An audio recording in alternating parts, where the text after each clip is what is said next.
How about the air defense level of the Russian army? Just say this. If the West really lifts the restrictions and allows the Ukrainian army to use American-made weapons to attack the Russian mainland, the Russian army really doesn't know what to use to defend. Even Moscow may not be able to defend. The Russian army needs at least 300 of the most advanced fighter jets, 300 sets of S-400 and tens of thousands of surface-to-air missiles to ensure the basic security of its mainland. And what about the current situation of the Russian army's assets?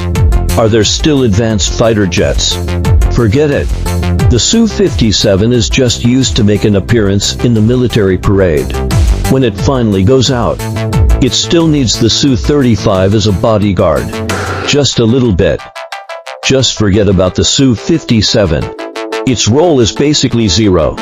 The Su-35 is currently the most advanced fighter jet of the Russian army. How advanced is it? Just say this.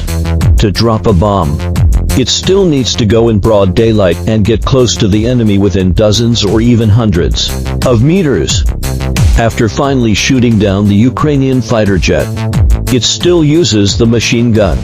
There were only 100 Su-35s before the war, and now there are only dozens left.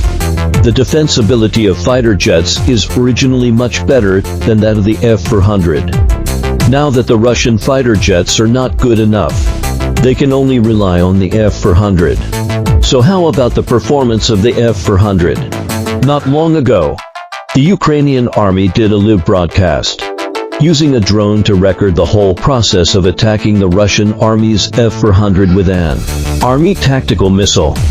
The F-400 continuously launched 6 missiles to intercept, but it hit the radar of the Russian F-400. It's still from decades ago. It's really a bit difficult to stop the current aircraft and missiles. What's more crucial is that there are only dozens of sets of the Russian F-400, which is far from enough. Even if the combat performance and parameters of the F-400 are invincible, to stop it, it will take at least 300 or 400 sets anyway. Why do you say so? Although the F-400 has a range of 400 kilometers, that is for high-altitude targets in the sky. For low-altitude targets, it can only be discounted by 1/10, affected by the curvature of the Earth. The maximum detection distance of the radar to the horizon is limited to only 40 kilometers. This is restricted by the physical law.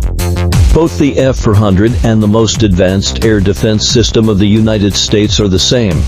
In actual combat, it will be discounted by half again. Only targets about 20 kilometers away can be detected, to increase the defensibility of the mainland.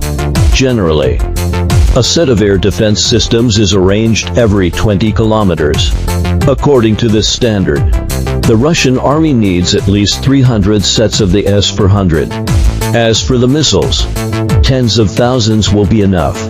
Under normal circumstances, dozens of missiles are fired to shoot down a target. The principle of 9 misses out of 10 defenses is just this.